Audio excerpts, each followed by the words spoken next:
Análisis feminista, donde el debate se transforma en propuestas. Hola, ¿qué tal? Bienvenidas a una nueva emisión de Análisis Feminista. Yo soy Sirenia Celestina Ortega, a nombre de Lucía Lagunes Huerta, titular de este espacio. El día de hoy hablaremos sobre el estudio Medición de la Pobreza 2024, elaborado por el Instituto Nacional de Estadística y Geografía de México, el INEGI. Este reporte anual se basa en la Encuesta Nacional de Ingresos y Gastos en los Hogares 2024 y mantiene una metodología tradicional del Coneval. Para hablar del tema nos acompaña Axel Eduardo González Gómez, coordinador de datos en México, ¿cómo vamos? Además, conversaremos sobre el catálogo de recursos para concientización y prevención del abuso sexual infantil. La iniciativa se enmarca en la Jornada Nacional de Concientización sobre la gravedad del abuso sexual y el maltrato infantil, determinada por la Secretaría de Educación Pública para el próximo 8 de septiembre. Para conversar sobre este tema nos acompaña Paulina Suárez del Real González, directora operativa de Unión Mujer. Las invito a acompañarnos. Y bueno, comencemos porque se acaba de presentar el estudio La Medición de Pobreza Multidimensional 2024, y para hablar sobre esto nos acompaña Axel Eduardo González. Él es coordinador de datos en México. ¿Cómo vamos? Hola Axel, muy buenos días, ¿cómo estás? Hola, ¿qué tal? Buenos días, un gusto saludarles. Gracias por acompañarnos. Y bueno, en este estudio del que estaremos conversando en esta mañana, Medición de Pobreza Multidimensional 2024, hay varios datos que llaman la atención. Uno de ellos es, y quizá el más relevante, es que tenemos una pobreza histórica más baja. En 2024, el 29.6% de la población estaba en pobreza, frente al 36.3% de 2022 y 43.9% de 2020, es decir, hay una reducción de la pobreza. Sin embargo, también se aprecian como algunos pues enfoques que tendríamos que estar revisando, por ejemplo, carencias sociales, seguridad social, quizá alimentación, trabajo del hogar no remunerado. Pero cuéntanos, Axel, ¿de qué estamos hablando? ¿Es cierto que se redujo la pobreza en nuestro país? Claro, con gusto. Sí, pues mira, creo que vale la pena iniciar justamente de qué hablamos cuando estamos mencionando esta medición de pobreza. Esta medición en concreto tiene un nombre que es pobreza multidimensional, y esto lo que se refiere es que toma en cuenta tanto la parte de ingreso de los hogares, pero también las carencias sociales que tienen las personas. Estas carencias sociales son 6 y buscan, digamos, identificar los derechos sociales que tenemos como personas. Por un lado está la carencia por acceso a los servicios de salud, rezago educativo, 2 relacionados a vivienda, 1 a espacios del hogar y 1 a los servicios propios del hogar. Después está la carencia por acceso a la seguridad social, y finalmente una relacionada a los nutrientes que tenemos al tener nuestros alimentos. Entonces se toma en cuenta que para una persona esté en pobreza, tiene que tener 2 condiciones. La primera es que su ingreso se encuentre por debajo de la línea de pobreza por ingresos, que esta línea es equivalente al valor de la canasta alimentaria más la no alimentaria. Es decir, nuestros alimentos, así como otros bienes y servicios básicos relacionados, por ejemplo, a salud, educación, transporte, productos de cuidado personal, etcétera. Y digamos, la otra parte que configura que una persona se encuentre en pobreza multidimensional es que tenga al menos una de las 6 carencias sociales. Con eso, entonces, vemos los resultados que bien mencionabas. Vemos que en 2024 observamos el porcentaje de la población más bajo en esta situación, en situación de pobreza multidimensional, que es el 29.6%. Esta serie de medición inicia desde el 2016, porque la fuente de ingresos desde la que se construye es la Encuesta Nacional de Ingresos y Gastos de los Hogares, que tuvo un cambio en su metodología en dicho año, en 2016. Entonces, a partir de ahí es que es comparable esta medición que se hace, así como otros resultados que se pueden desprender desde esta encuesta. Y entonces tenemos, como bien mencionabas, esta reducción. Este porcentaje equivale de 29.6%, dado que somos un país muy grande en términos poblacionales, a 38.5 millones de personas en esta situación. Es todavía un número muy alto. Estamos hablando cerca de 40 millones de personas.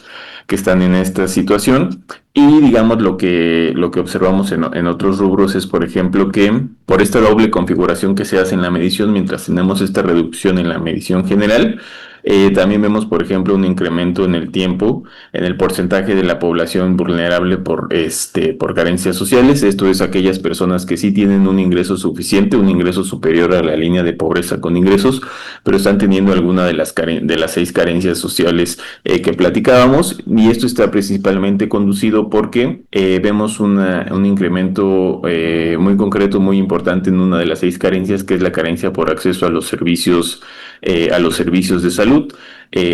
A la par, digamos que tenemos esta reducción en la medición general de pobreza. Lo que vemos es que en el caso específico de la carencia por acceso a los servicios de salud, mientras que en 2016-2018 se encontraba alrededor del 15-16% de la población con esta carencia, ahora en 2024 es el 34.2%. Esto quiere decir que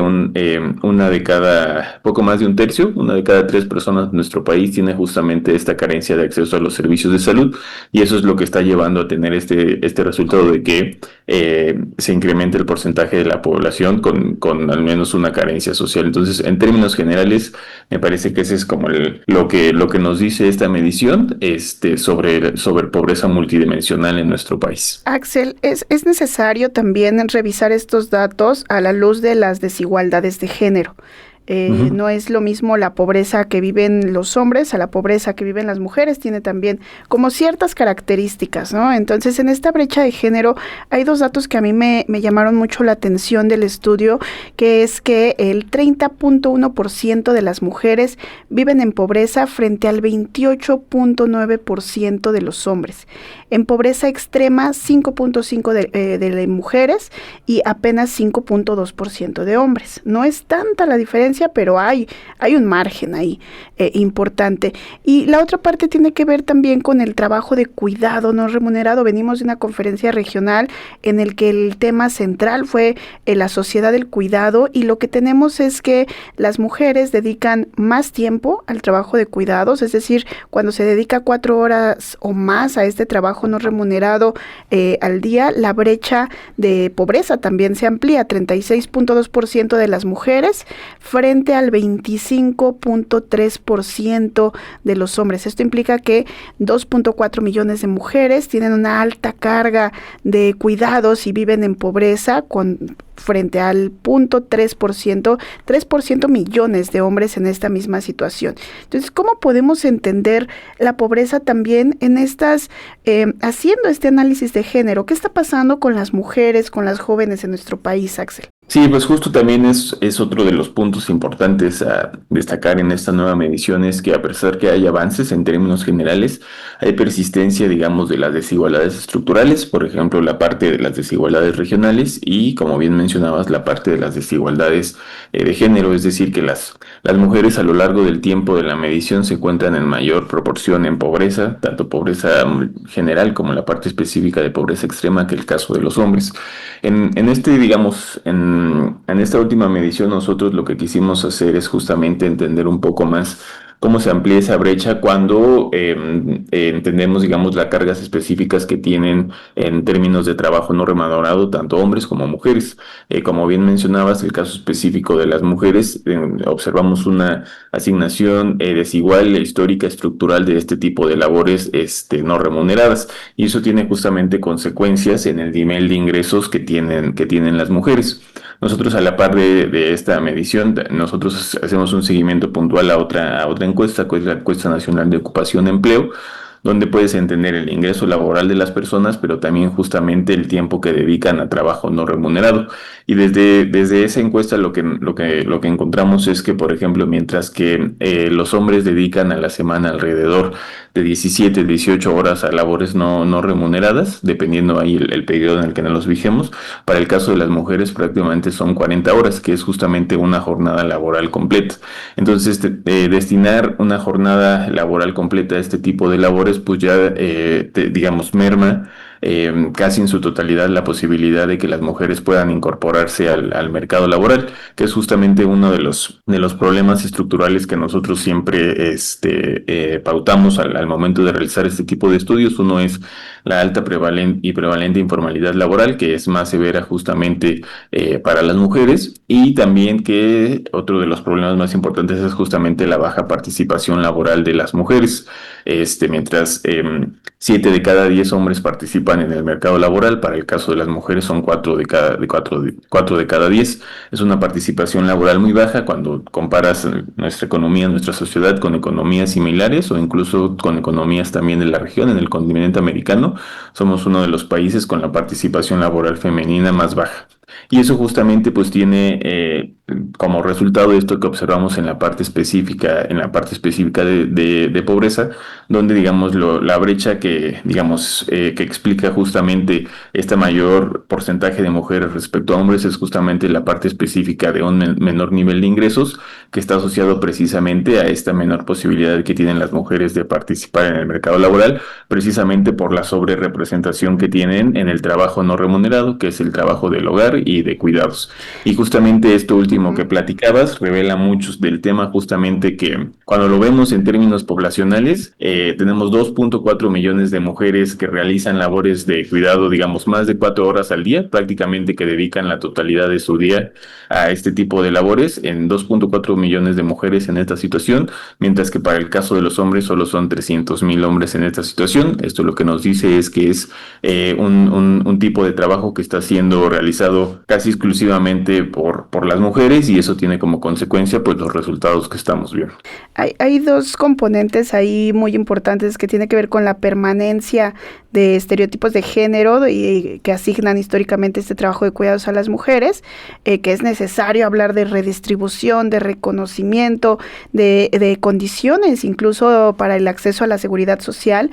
Por otro lado, como tú lo decías, pues esto que va frenando la participación de las mujeres en el mercado laboral, eso remunerado, ¿verdad?, competitivo, etcétera. Sin embargo, también hay otro tema que tenemos que hablar de él, ¿verdad? La pobreza, sacar a México de la pobreza es una prioridad de este gobierno, de la 4T, que comenzó desde el sexenio pasado, que continuamos en el segundo piso, y que ¿cuál es el papel de los programas sociales, ¿no? De las becas, todas las familias que están recibiendo becas, ¿qué tanto han aportado estos programas sociales a la reducción de la pobreza, pero sobre todo qué tan sostenibles son? ¿Qué podrías decirme al respecto, Axel? Sí, justo cada que se hace la medición de pobreza multidimensional, ahora que la hace el INEGI y antes que la hacía Coneval, se hace un ejercicio para entender cuál es la incidencia de los programas sociales en la reducción de pobreza. En esta edición que se publicó, lo que publicaba el INEGI es que, digamos, en ausencia de los programas sociales actuales, el porcentaje de la población en pobreza sería como 3 puntos porcentuales por encima de los observados. En lugar de ser 29% de la población, sería alrededor del 32%.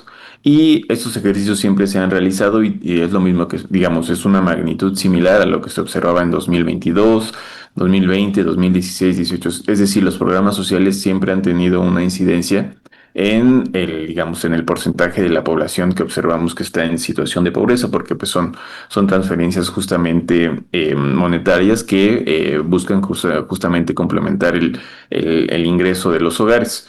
Entonces, digamos, ese es un resultado general que se ha observado a lo largo del tiempo, incluso digamos, con estrategias de programas sociales muy distintos, por ejemplo, los que estaban en 2016, 2018, a los que iniciaron justamente en 2020 y que permanecen en 2022, 2024 y ahora continuarán. Lo que hemos encontrado a partir del análisis justamente de esta encuesta, más allá la medición de pobreza multidimensional es que en el tiempo ha aumentado el alcance de los programas sociales, es decir, el porcentaje de la población que recibe al menos un programa social. Sin embargo, entre las distintas políticas implementadas, es decir, 2016-18 y luego a partir de 2020, sí encontramos una diferencia muy clara digamos, en el alcance específico en los distintos niveles de hogares. Digamos, el programa más robusto a partir de 2020, tanto en términos de alcance como presupuestario, es la pensión para adultos mayores. Y al ser un programa universal, tiene una distribución más uniforme a lo largo de los hogares, independientemente de su nivel de ingreso, porque para ser receptor de este programa solo tienes que tener, digamos, la edad establecida, 65 años, independientemente de tu nivel de ingreso. A diferencia, por ejemplo, de programas en el pasado, como era el caso de Prospera Oportunidades, que sí había una cuestión de focalización hacia los hogares de menores ingresos. Entonces, eso es justo en esa transición, justo lo que se ve es que como presupuestalmente es el programa más robusto, se ve una distribución más uniforme de los programas.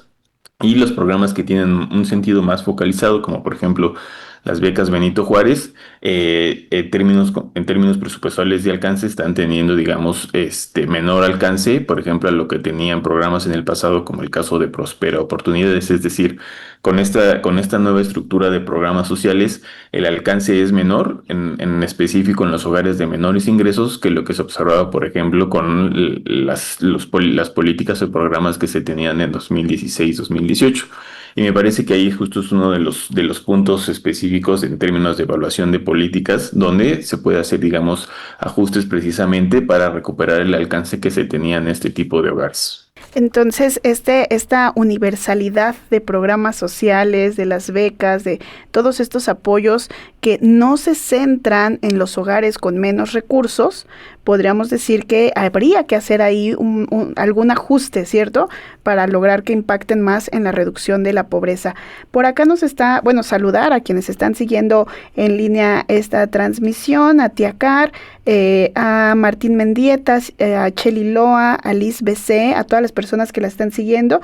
Y tenemos un comentario de Lic Montserrat Rosario, dice que qué información tan importante. Saludos a Lic Axel.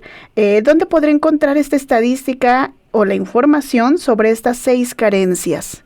¿Dónde podremos encontrarlo, Axel? Claro, con gusto. Mira, digamos, la fuente es desde el INEGI, entonces en Google podemos escribir pobreza INEGI y nos va a mandar a su portal específico donde está la medición de pobreza multidimensional.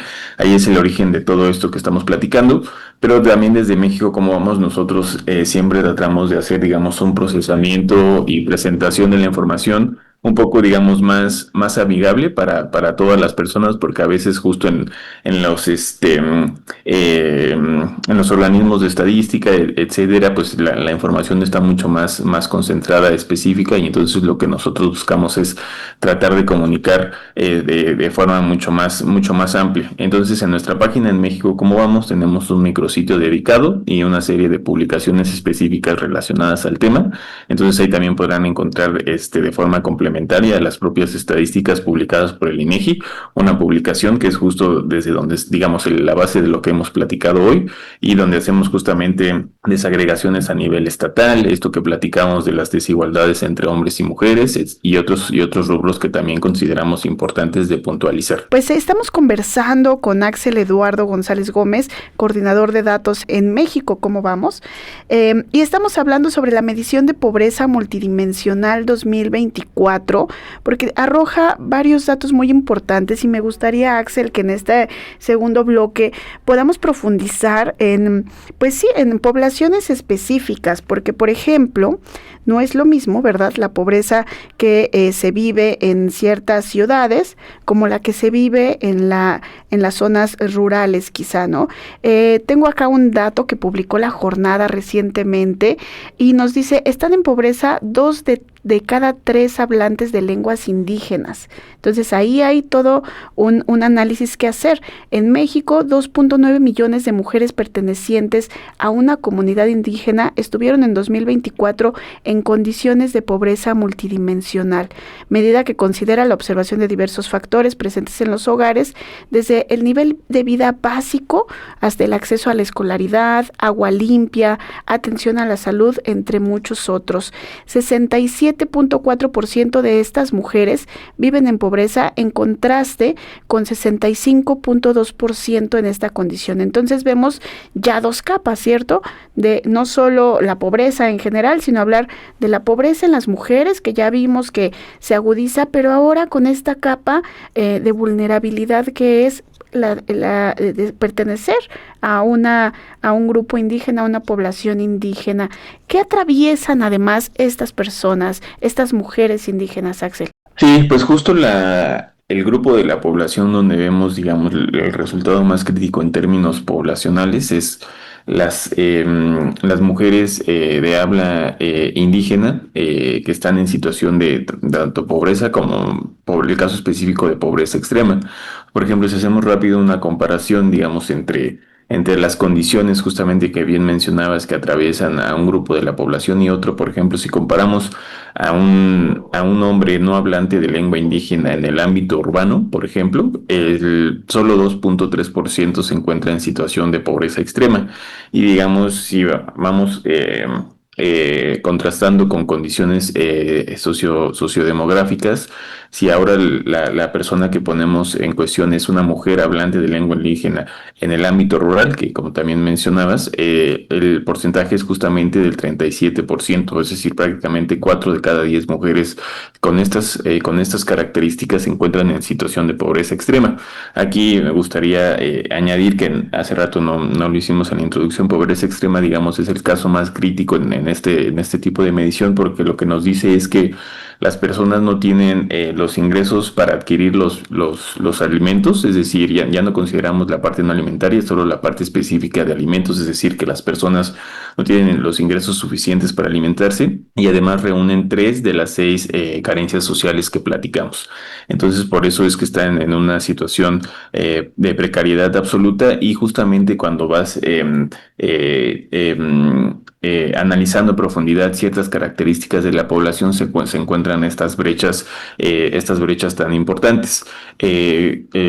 Analizar justamente también los grupos de la población, pues precisamente nos permite ir identificando la persistencia de las brechas en el tiempo, independientemente de la reducción general que hemos visto en los últimos años. Por ejemplo, si nos vamos a términos, por ejemplo, de la condición de habla de lengua indígena, las personas que se declaran como hablantes de lengua indígena, el 66% se encuentra en situación de pobreza, es decir, 2 de cada 3 personas que hablan una lengua indígena se encuentran en pobreza, mientras que, por ejemplo, las personas no hablantes, las que señalamos no hablar alguna lengua indígena, solo es el 26% de las personas. Es un porcentaje mucho menor. Ya hablábamos que cuando lo interactuamos con la parte específica de hombres y mujeres, esta brecha se hace mucho, mucho más amplia. También, por ejemplo, en la población afrodescendiente, las personas que se señalan como afrodescendientes, es el 32% que está en situación de pobreza, mientras los que nos señalamos como no afrodescendientes es el 29.5%.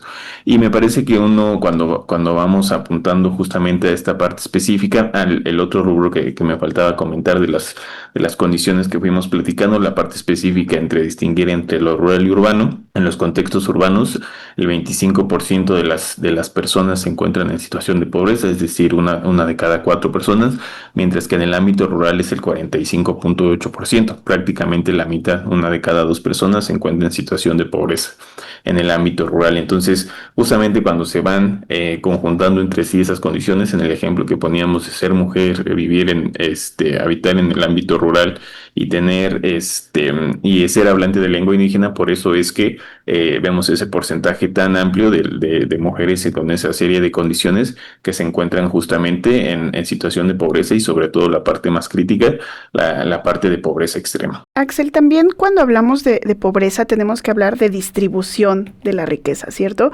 Y ahí encontramos como estos parecieran dos polos opuestos. Este mismo publicación que hace La Jornada dice, viven en la pobreza la mitad de menores de 5 años. Y en el sentido opuesto totalmente, el 1% más rico en México acapara 1/3 del ingreso nacional.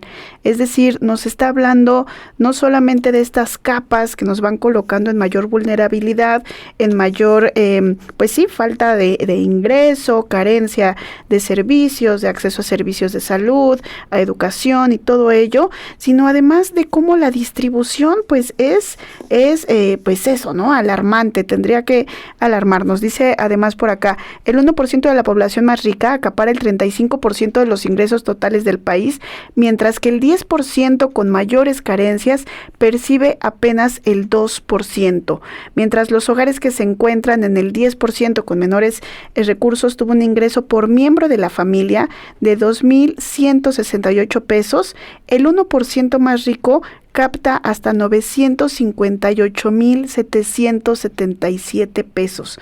Nos habla de estas graves disparidades. En este sentido, ¿a qué conclusiones llegan desde México, cómo vamos, sobre esta distribución de la riqueza precisamente? Pues mira, justo el trasfondo de lo que vemos en el resultado específico de la medición de pobreza viene muy de la mano de la distribución del ingreso que vemos en el país, que es una distribución muy desigual. Si nos vamos a la parte concreta de lo que se puede ver de la desigualdad a partir de la misma encuesta que se hace la medición, que es la encuesta nacional de ingresos y gastos y los hogares, se puede apreciar que en los años recientes ha habido una reducción en la desigualdad. Sin embargo, siempre es importante puntualizar que esta medición de desigualdad que se hace desde la ENIC es una medición acotada. ¿Por qué? Porque la encuesta en su diseño, no logra captar justamente a los hogares, a las personas de realmente mayores ingresos.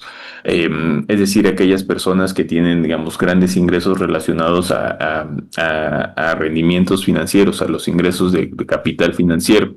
Y esa parte justamente se tiene que hacer otra serie de ejercicios que se tienen que ajustar, la distribución de ingresos a algo que se llama las cuentas nacionales, precisamente para entender realmente la dimensión de la desigualdad en el país, y de ahí se obtienen justamente los resultados que he platicado. Me parece que los resultados que platicabas es alguno de los hallazgos que vienen desde los colegas de Oxfam.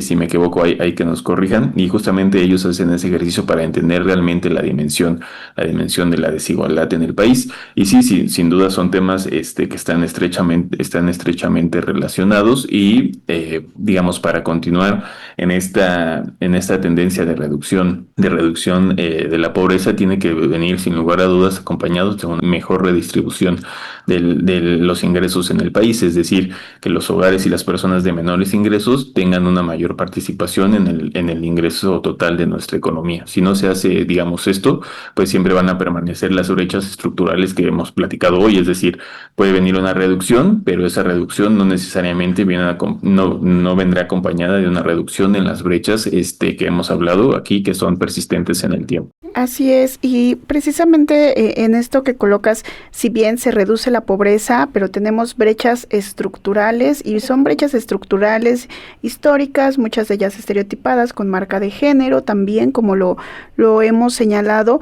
Tú ya hablabas de algo que podríamos hacer, ¿no? Es decir, cómo se redistribuyen, por ejemplo, programas sociales hacia los hogares con menores ingresos, ¿no? Que puedan ser más dirigidos, pero ¿hacia dónde tendría que ir una política nacional que se coloque de verdad en el centro, reducir estas brechas de desigualdad históricas? Vamos terminando una conferencia regional, decía yo, donde el tema central fue el sistema de cuidados.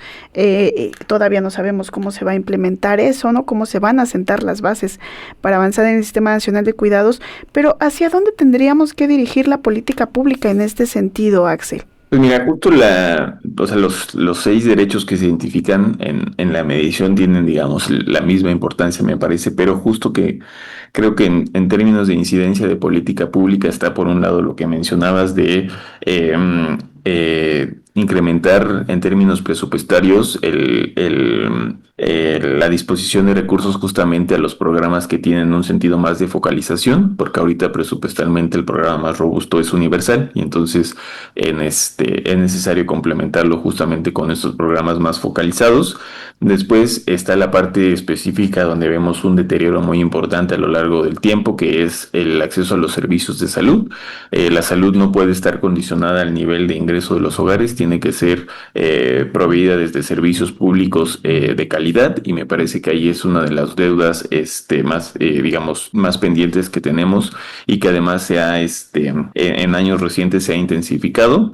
Y además de eso está justamente, como bien mencionabas, nosotros ya en la parte puntual del análisis de la medición señalamos que tiene que tener un grado de relevancia, digamos, similar justamente a la provisión de salud y educación, la provisión de servicios públicos de cuidado, es decir, el Sistema Nacional de Cuidados tiene que tener el mismo grado de relevancia en términos del derecho al cuidado y consecuentemente presupuestalmente para poder construir infraestructura pública, así como programas específicos precisamente para atender esta desigualdad relacionada al tiempo que dedicamos las personas, en este caso específico, a la enorme cantidad de tiempo que destinan las mujeres a este tipo de trabajo, que al ser no remunerado, pues precisamente nos lleva a tener los resultados que tenemos en la brecha, por ejemplo, de ingresos, en la brecha salarial y consecuentemente a que se encuentren persistentemente en mayor pobreza que lo que se observa para el caso de los hombres. Muchísimas gracias, Axel Eduardo González Gómez, coordinador de datos en México. ¿Cómo vamos? Ahí están las recomendaciones y nuevamente les invitamos a que vayan a ver esta medición de pobreza multidimensional 2024, que consulten también los datos de México, ¿cómo vamos? Y finalmente, para cerrar este bloque, Axel, cuando nosotras leemos como audiencias este tipo de análisis tan especializados, de pronto podemos perdernos entre los datos, ¿cierto? Entre los porcentajes, entre los incrementos, las reducciones. ¿Cuál sería para ti la idea central de esta medición de pobreza multidimensional? ¿Por qué la audiencia tendría que ir a revisar el documento? ¿En dónde está la centralidad de este tipo de mediciones? Creo que lo central es justamente entender digamos, cómo se configura la medición, que ya platicamos al principio. Viene una parte de ingresos, luego viene también la parte de las carencias sociales, justamente ver los movimientos en el tiempo, y también es muy importante, por ejemplo, que no habíamos comentado aquí, que lo que explica justamente la reducción es un incremento generalizado en los hogares en el ingreso por trabajo. Es la fuente de ingresos que mayor ha tenido crecimiento en tiempos recientes. Eso también lo platicamos en nuestra publicación. Y aunado a eso, digamos, una vez que ya como que tenemos la imagen general de cómo está la situación y por qué ha cambiado en el tiempo, pues justamente ver los matices específicos de las brechas y desigualdades que persisten. La parte específica de las desigualdades regionales, es decir, la mayor carencia y pobreza que se observan en entidades del sur-sureste del país, caso concreto de Chiapas, donde 2 de cada 3 personas están en situación de pobreza, que luego viene Guerrero y Oaxaca, a diferencia de estados del norte del país o del centro, como el caso de Querétaro, Ciudad de México, donde el porcentaje es mucho menor. La parte que hemos estado platicando sobre las brechas por género, y así, digamos, como la parte específica a ciertos grupos de la población, que hace, digamos, más apremiante el diseño específico de políticas públicas para atender estos rezagos históricos. Entonces me parece que eso es la forma en la que podemos buscar entender este tipo de mediciones. Muchas gracias, Axel, por acompañarnos en Análisis Feminista. Vayan a las redes sociales también de México, ¿cómo vamos? Y en esta última parte de nuestro programa de hoy abordaremos un tema también muy delicado, pero tendría que también ponernos en alerta. Es precisamente el abuso sexual infantil, y para ello nos acompaña Paulina Suárez del Real González, directora operativa de Unión Mujer. Hola, Paulina, ¿cómo estás? Hola, ¿qué tal, Sirenia? ¿Cómo estás? Un gusto estar por aquí con ustedes y sobre todo, pues aunque es un tema doloroso y triste, creo que sí es importante, como mencionabas, visibilizarlo. Es muy importante abordarlo porque además México ocupa uno de los primeros lugares en violencia sexual infantil dentro de la OCDE y además en programas anteriores hemos hablado de que decir abuso sexual, maltrato infantil en amplio también invisibiliza ciertas condiciones porque son las niñas las que están viviendo con mayor, pues sí, con mayor riesgo esta situación. ¿Cuál es el diagnóstico que ustedes tienen, Paulina? Primero el diagnóstico y vamos a hablar precisamente de la jornada que van a tener. Sí, perfecto. Bueno, pues efectivamente, como tú bien mencionas, aunque tanto niños como niñas tienen este tipo de circunstancias, en México una de cada 4 niñas, y en su caso uno de cada 6 niños, han sufrido un tema de violencia sexual infantil. Y tristemente en el 85% de los casos es alguien cercano, que puede ser dentro del ámbito familiar, pero también tristemente y en especial en estas épocas lo que queremos visibilizar es que también se da en el ambiente escolar, ¿no? Justamente esta jornada de la que tú mencionas surge de varios casos que se han reportado, que incluso tuvieron que pasar por recursos legales, en los que se manifestaba pues varias circunstancias que se habían dado en ambientes escolares, en algunos casos aislados, pero tristemente, específicamente la Oficina de Defensoría de la Infancia identificó 27 casos en 12 estados distintos, en donde esta realidad se estaba dando de manera sistémica dentro de las mismas instituciones educativas, ¿no? Entonces, en este contexto es en el que surge pues este llamado y este esfuerzo que estamos haciendo, porque definitivamente, como tú lo mencionas, es una realidad dura y difícil, porque aunque no hay datos específicos de violencia sexual infantil dentro de escuelas por datos oficiales, por así decirlo, las asociaciones civiles con las que colaboramos han podido recabar algunos datos, como por ejemplo que diariamente 27 niños, niñas o adolescentes ingresan a centros de salud por situaciones de violencia sexual. O por ejemplo también tenemos este caso que te mencionaba de las escuelas en donde están, pues bueno, se han dado estos casos en concreto. Y también un dato alarmante es que 6 de cada 10 padres y madres de familia no saben cómo identificar o cómo poder abordar este tipo de problemáticas, ¿no? Entonces vemos toda una problemática general. Este dato que tú nos das es muy importante. Yo tengo por acá que 98 carpetas de investigación tenemos cada día por este delito. 95% de los casos permanece oculto por un subregistro, es decir, madres y padres de familia no tienen herramientas para identificarlo y también pues niñas y niños no tienen tampoco muchas herramientas para denunciarlo y también hay una, por llamarlo de alguna manera, naturalización, hay un ocultamiento en las familias que inhibe la violencia. En este sentido, ustedes van a tener el próximo 8 de septiembre la Jornada Nacional de Concientización sobre la gravedad del abuso sexual y el maltrato infantil. Cuéntanos de ello, ¿qué va a haber?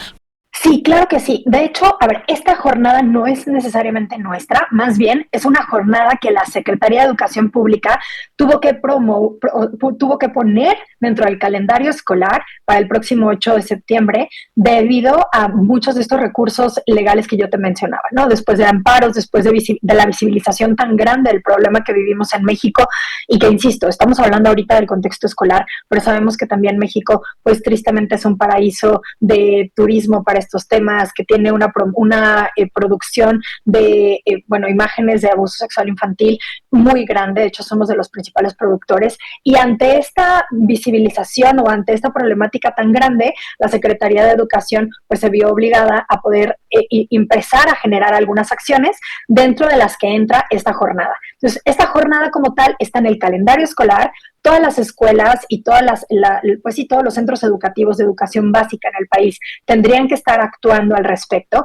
Y justo en este contexto es en el que nosotros generamos, junto con otras 14 asociaciones civiles, un catálogo de recursos que pueda servirle a estos docentes, padres de familia, cuidadores, incluso a los alumnos. Hay, la verdad, material que han desarrollado expertos en la materia durante muchísimo tiempo, con una calidad impresionante, con muchísima delicadeza y cuidado, de que de verdad pues promuevan la concientización, sean adecuados a cada una de las etapas de desarrollo. Y bueno, todos estos materiales, este catálogo está disponible de manera gratuita para cualquier persona. De hecho, les compartimos por ahí un QR para que si nos hacen favor lo puedan compartir, en el que cualquier persona puede entrar, acceder a este catálogo, acceder gratuitamente a los recursos que están ahí para que se pueda preparar de la mejor manera posible en los centros educativos esta jornada, pero son recursos que le sirven a cualquier persona en cualquier momento. Si yo soy un educador, me puedo basar en estos recursos para capacitarme personalmente, para poder tener actividades en el aula para mis alumnos. Si soy padre o madre de familia, puedo tener acceso a estos recursos para seguir concientizándome de la problemática, poder identificar, por ejemplo, estrategias concretas a las que yo puedo acceder. Hay incluso, por ejemplo, toda una guía del uso de TikTok y redes sociales para mis hijos. De verdad es un trabajo que se ha desarrollado con mucho amor, con mucha generosidad, pero sobre todo con mucha formalidad y con mucho cuidado de los contenidos que hay ahí para que de verdad esto pueda pues apoyar a cada una de las personas que lo requieran. Así es, Paulina. ¿Y tienen ustedes este catálogo de recursos para concientización y prevención del abuso sexual infantil que se llevará a cabo a lo largo de esta Jornada Nacional de Concientización sobre la Gravedad del Abuso Sexual y el Maltrato Infantil, que está determinada por la Secretaría de Educación Pública, que será el próximo 8 de septiembre? Bueno, y habrá una serie de actividades, pero es importante reconocer que el abuso sexual infantil, si bien hay una pues sucede, ¿verdad? Hay una prevalencia dentro del hogar, dentro de las escuelas, también es facilitada por las tecnologías, también los medios de comunicación influyen, también tenemos que tener políticas públicas para erradicarlo, para sancionarlo, por supuesto, y prevenir que no vuelva a suceder. Entonces es también multiactor, ¿no? Es una estrategia multiactor. ¿Hacia dónde están llamando ustedes? ¿Quiénes son las y los que tienen que estar involucrados? Sí, efectivamente. Bueno, pues este esfuerzo específico, como te comentaba, es una estrategia conjunta en donde se han unido 14 asociaciones civiles que me gustaría mencionar, porque creo que vale la pena cada una de ellas que si hay alguien que tiene necesidad de tener información al respecto, las visite. Empezamos, por ejemplo, con Alumbra, que da información al respecto, Antenas por los Niños, que tiene todo un mecanismo para poder, para la denuncia de una manera muy accesible para los niños, Vidar Project, que tiene algunos libros, Early Institute, que también está apoyando con información, Escudo de la Dignidad, que habla justamente de todos estos esquemas de protección para nuestros niños, Fundación Freedom, que han hecho un extraordinario trabajo y justamente, bueno, ahí los invitaría también a que lo visitaran, pero justamente en visibilizar esta problemática, pero incluso en prevenir e incluso en rescatar a niños y niñas que sufren de trata en estos temas, ¿no? Fundación Paz, que tiene también muchísimos años en formación en estos temas, el grupo Julio Borbolla, el grupo Loga, que entra en temas de educación, Guardianes, que también tiene muchísimos recursos en este sentido, la Oficina de Defensoría de Derechos de la Infancia, que justamente también ha estado trabajando directamente con casos particulares de familias que han sido víctimas de esta situación, Te Protejo México, que tiene una línea de reporte en línea para cualquier circunstancia que se pueda dar y que trabaja incluso con instancias internacionales como INHOPE en un caso, pero que también está la Interpol y la CIA para poder atender estas problemáticas. Y bueno, pues nosotros desde Unión Mujer, que también atendemos estos temas de defensa de derechos de niños, niñas y adolescentes, Ya Basta, que también tiene varios recursos en este sentido. Lo que quiero mencionar con esto es, hay muchas asociaciones civiles que quieren participar. El problema es cuando aislamos los esfuerzos y, como tú mencionabas, no nos damos cuenta que la problemática es tan grande, que si no unimos fuerzas, gobierno, Secretaría de Educación, asociaciones civiles, sociedad civil en conjunto, cada uno de los docentes, padres de familia, cuidadores, necesitamos todas y todos sumar esfuerzos para poder erradicar esta problemática. Y a ninguno de nosotros, a ningún adulto, nos tiene que pasar desapercibida esta realidad, porque incluso cuando no tengamos hijos propios o no seamos educadores, tenemos niños o niñas cerca a las que también podemos proteger y cuidar. Y eso nos exige tener un conocimiento de estas causas, tener un conocimiento de los procesos y poder ser facilitadores y cada quien convertirnos en estos espacios seguros que pueda proteger a nuestras infancias. Y hay un tema ahí central que a mí me parece que es importante abordar, que es el enfoque desde las niñas y los niños, cómo les colocamos también como sujetas de derecho y qué herramientas tendríamos que estarles dando para que puedan ellas denunciar la violencia, el abuso que se está viviendo en los diferentes ámbitos, sea desde el hogar, sea desde la escuela, sea en los espacios públicos. Y ahí hay una gran tarea de educación integral en sexualidad, de educación también digital, ¿verdad? Para denunciar las violencias en las plataformas en línea. ¿Cómo trabajamos con niñas y niños en este sentido, Paulina? Sí, efectivamente. Creo que el punto que acabas de mencionar es clave, porque por supuesto que los adultos tenemos que hacer esta contención, pero necesitamos fortalecer específicamente la voz de las niñas y los niños, darles herramientas para que ellos también sean capaces de reconocer la importancia que tiene su cuerpo, la importancia de reconocer los límites, la importancia de reconocer y de hablar cuando sea necesario, el uso de su voz, que es súper, súper importante, el que ellos encuentran estos espacios seguros en donde puedan hablar y puedan compartir si están generando alguna circunstancia, el que tengan también conocimiento de las partes de su cuerpo específicamente, cómo cuidarlas y cuáles son las partes privadas, que tienen esta capacidad de dignidad y de cuidado propio, y todas estas herramientas las van a encontrar la capacidad o las herramientas para poder formar estos temas, las van a encontrar también en este catálogo. Insisto, hay muchas asociaciones que llevan mucho tiempo trabajando estos temas y que han generado videos, cuentos, cuadernillos para colorear, capacitaciones, estrategias diversas, pedagógicas y didácticas para poder acompañar estos procesos y que en cualquier ámbito podamos fortalecer esta capacidad de agencia propia de los niños de acuerdo a su etapa evolutiva, para que ellos mismos sean quienes también en primera persona puedan defenderse. Y tenemos también un marco de derechos humanos de las niñas en México, por supuesto, y en el mundo, y en este marco de derechos humanos, el derecho humano de las mujeres a una vida libre de violencia, en este caso para las niñas, sí, es necesario atenderlo y como derecho humano lo tiene que garantizar el Estado, ¿verdad? Entonces, vayamos a las recomendaciones, a las exigencias. ¿Cuál es el llamado a las autoridades en este sentido, Paulina? ¿Cuál es su responsabilidad para garantizar el derecho a una vida libre de violencia para las niñas? Exactamente, creo que estás dando en un tema que es crucial y efectivamente hay varios temas que tendríamos que estar considerando actualmente, ¿no? En concreto, desde la Secretaría de Educación, que es el tema que nos atañe en este momento, es esta jornada de concientización, pero también se dieron unos lineamientos para poder armonizar, actualizar o, en su caso, generar protocolos desde los estados que realmente puedan atender estas circunstancias. El llamado sería tanto a las autoridades nacionales como a las autoridades estatales a que sumen esfuerzos con expertos que de verdad les puedan ayudar a que estos protocolos estén hechos de la mejor manera posible, que en ningún caso se vayan a dar circunstancias, por ejemplo, de revictimización, que tristemente sabemos que es otra circunstancia muy compleja en estos contextos, que las instancias, los mecanismos, los procesos para la denuncia, para la prevención, porque muchos de estos protocolos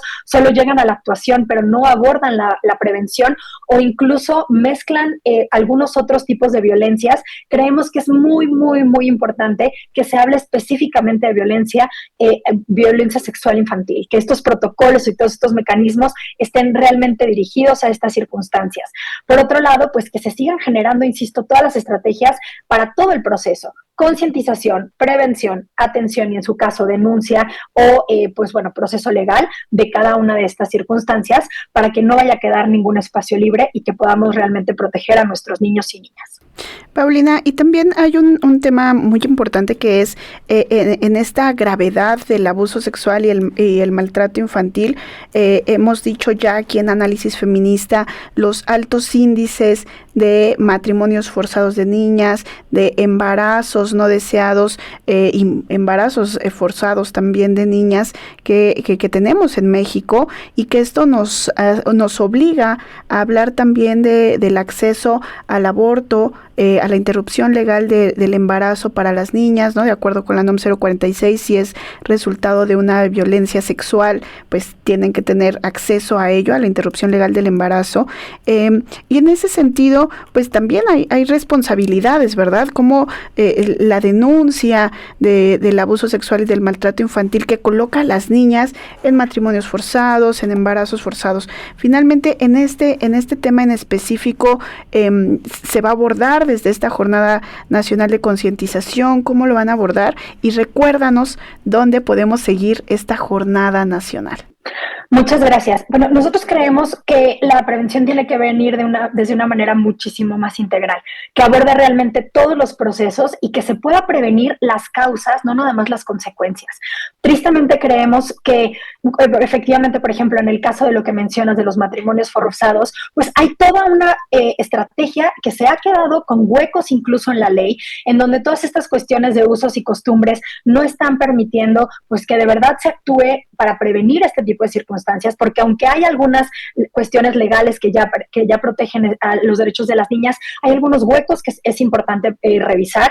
Y por otro lado, no nada más quedarnos en la legislación, sino bajar a políticas públicas concretas, también a una generación de conciencia y cultura a nivel social. Nos toca también a nosotros como ciudadanos empezar a generar estas realidades, por eso el trabajo desde asociaciones civiles, pero creemos que tiene que ser una estrategia muy integral que aborde sobre todo las causas y las razones por las que estas circunstancias se dan. Ninguna menor de edad tendría que haber vivido una situación de violencia sexual y mucho menos tendría que estar embarazada siendo menor de edad. Eso tendría que ser algo que nos tatuáramos en el corazón todas y todos para poder prevenir este tipo de circunstancias. Como tú me mencionabas también, el tema, de educación integral de la sexualidad, que es muy importante. Se nos acaba el tiempo, entonces recuerdes en dónde podemos seguir esta jornada de concientización. Bueno, específicamente se estarán haciendo a través de las diferentes escuelas y de las diferentes instancias de educación. Lo que nosotros les invitamos es a consultar el catálogo de recursos, que todas las personas puedan acceder a este catálogo. Van a tener el QR ustedes para que puedan acceder a través de él. Es un documento virtual que tiene todos los recursos. ¿En qué página podríamos acceder a él? Bueno, se encuentra en todas las redes sociales de las asociaciones civiles que les mencioné, específicamente en Unión Mujer. Muchísimas gracias, Paulina Suárez del Real González, directora operativa de Unión Mujer, con este tema tan importante. Y esto fue todo en este episodio de Análisis Feminista. Las invito a compartirnos sus comentarios en nuestras redes sociales. Recuerden que pueden escuchar este y el resto de nuestros episodios en Spotify. Análisis Feminista, donde el debate se transforma en propuestas.